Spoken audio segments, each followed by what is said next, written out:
जगद्धात्री नमस्तुभ्यं विष्णोश्च प्रियवल्लभे यतो ब्रह्मादयो देवा सृष्टिस्थित्यन्धकारिणः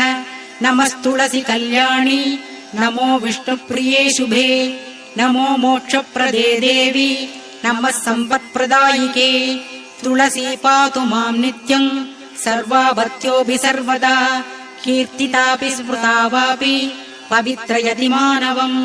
नमामि शिरसा देवीं तुलसीं विलसत्तनुं यां दृष्ट्वा पापिनो मर्त्य मुच्यन्ते सर्वकिल्पिषात् तुलस्या रक्षितं सर्वं दुजक्येतच्चराचरम् या विनिर्हन्ति पापानि दृष्ट्वा पापिभिर्नरैः नमस्तुलस्यतितरां यस्यै दत्ता बलिः खलौ कलयन्ति सुखं सर्वं स्त्रियो वश्यास्तथा परे तुलस्या नापरं किञ्चित् दैवतं जगदीतले यया पवित्रितो लोको विष्णुसङ्गेन वैष्णवः तुलस्याः पल्लवं विष्णु शिरस्यारोपितं कलौ आरोपयति सर्वाणि श्रेयांसि वरमस्तके तुलस्यां सकला देव वसन्ति सततं यतः अधस्तयार्चये लोके सर्वान् देवान् समर्चयन् नमस्तुलसी सर्वज्ञे पुरुषोत्तमवल्लभे पाहि मां सर्वपापेभ्यः सर्वसम्पत्प्रदायिके इति स्तोत्रं पुरा गीतं पुण्डरीकेण धीमता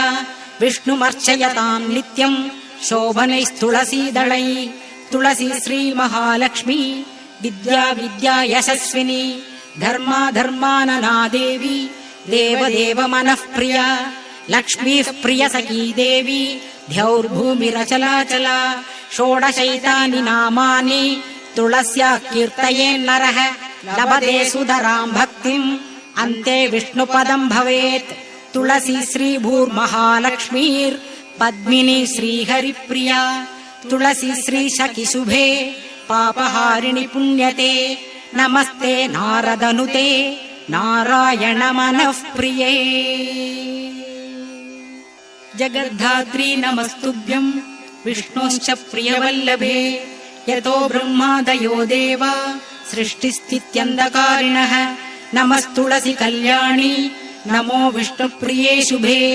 नमो मोक्षप्रदे देवी नमः सम्पत्प्रदायिके तुलसी पातु मां नित्यं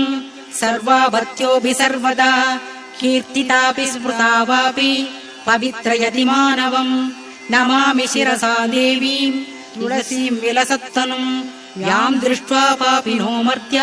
मुच्यन्ते सर्वकिल्पिषात् तुलस्या रक्षितं सर्वं दुजक्येतच्चराचरम् या विनिर्हन्ति पापानि दृष्ट्वा पापिभिर्नरैः नमस्तुलस्यतितरां यस्यै दत्ता बलिः खलौ कलयन्ति सुखं सर्वं स्त्रियो